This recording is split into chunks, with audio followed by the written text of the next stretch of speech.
congratulations on Foundation. This is such a show that's captivating, so mesmerizing. Thank It's you. wonderful. Thank you. But I guess one of the biggest questions everybody probably likes to ask is, why do you tackle these challenges? Don't you like to take projects that are simpler? Yeah, I've adapted some difficult projects in the past, but after you climb one mountain, then you think, well, maybe I'll climb a higher mountain. I can't imagine a more difficult or challenging adaptation than Foundation. It certainly was the most difficult I've ever been involved in, and that was even prior to the pandemic.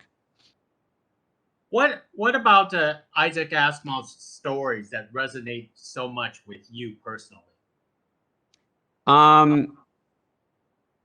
Foundation was one of the first science fiction books I ever read. My father gave me the trilogy when I was 13.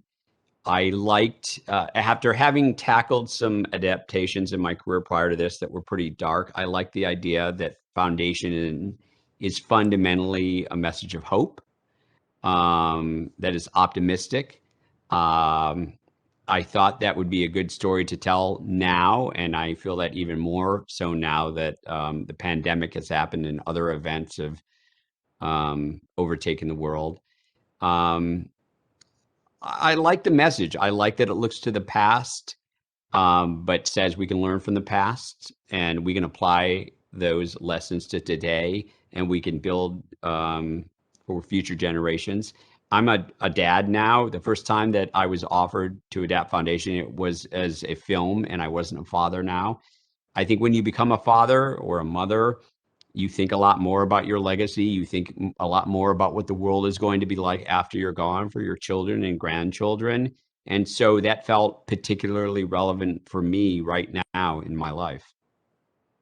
Now, of course, the story was written decades ago, which was a different time. When you made changes for the script, what were they a lot? These changes were a lot of no-brainers, or were there like a few debates in between? Most of the changes, I would say, were no-brainers, as you say. I had identified the central themes that Asimov was working with. I had talked to the Asimov State and Robin Asimov about what were the important key elements that we adhere to. When Asimov was first writing these stories, there were barely any female characters. There were very few women that were even reading science fiction at that time, 70 years ago.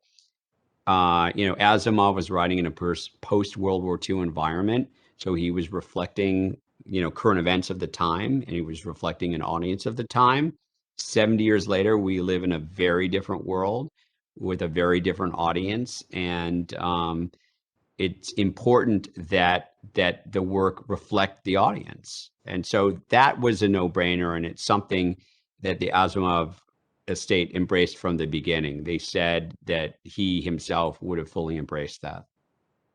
Well, David, hey, thank you very much for speaking to us as a sci-fi nut myself. I am so glad somebody finally got this done. Good. I'm glad. Thanks. Thank you. Appreciate it. Bye now.